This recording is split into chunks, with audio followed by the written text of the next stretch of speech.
আজকে আমি আপনাদেরকে চিকেন কবিরাজি বানিয়ে দেখাবো। তো দেখুন, প্রথমে আমি এখানে চিকেনটা ভালো করে ধুয়ে পরিষ্কার করে নিয়েছি। আর এই চিকেনটা আমি মুরগির বুকের মাংসটা নিয়েছি। তারপরে একটা কাঁটা চামচের সাহায্যে এইভাবে একটু করে ফুটো ফুটো করে দেব, যাতে মশলাটা ভালোভাবে ভিতরে ঢুকে যায়।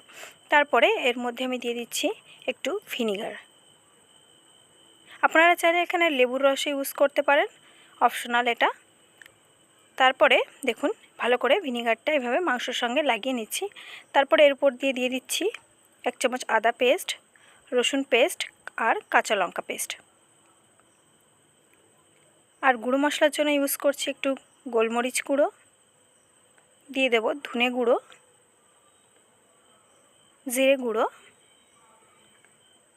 দিয়ে দেব 1 চামচ গরম মশলা, কাশ্মীরি লঙ্কার গুঁড়ো, স্বাদ মতো নুন দিয়ে ভালো করে মশলাটা হাত দিয়ে ম্যারিনেট করে নিতে হবে। তারপরে 15 মিনিট মতো ঢাকা দিয়ে রেখে দেব। তারপরে এখানে লাগছে আমার একটা ডিম। ডিমের মধ্যে দিয়ে দিচ্ছি একটু নুন দিয়ে ভালো করে ডিমটা এভাবে ফেটিয়ে নেব। তারপরে এই ডিমেই মাংসটা আমি কোট করে নেব। তো দেখুন, প্রথমে আমি ডিমের মধ্যে ভালো করে ডিমটা মাখিয়ে নিচ্ছি গায়ে। তারপরে এখানে ব্রেড গ্রাম নিয়ে নিয়েছি। তারপরে ব্রেড গ্রামের মধ্যে দিয়ে ভালো করে মাখিয়ে নিতে হবে। আমি এখানে একটু মুড়ি গুঁড়ো ইউজ করেছি, আপনারা চাইলে করতে পারেন। তারপরে দেখুন, আরও দুটো ডিম নিয়ে নিয়েছি এখানে। তার মধ্যে দিয়ে দিচ্ছি একটু নুন আর কর্নফ্লাওয়ার দিয়ে ভালো করে চামচের সাহায্যে একটু টাইম নিয়ে ফেটাতে হবে। এটা ফেটাতে হবে একটু টাইম নিয়ে, কারণ এটা দিয়েই আমার কবিরাজির উপরের ডোটা তৈরি হবে। তো দেখুন, চিকেনটা এবার ম্যারিনেট হয়ে গেছে। এবার ভালো করে ব্রেড গ্রামটা সেট হওয়ার জন্য আমি 15 মিনিট মতো রেখে দিয়ে তারপরে আমি এটাকে ফ্রাই করছি। তো দেখুন, আস্তে আস্তে লো ফ্লেমে আমার চিকেনটাকে ফ্রাই করতে হবে, যাতে চিকেনটা ভালোভাবে সিদ্ধ হয়ে যায়।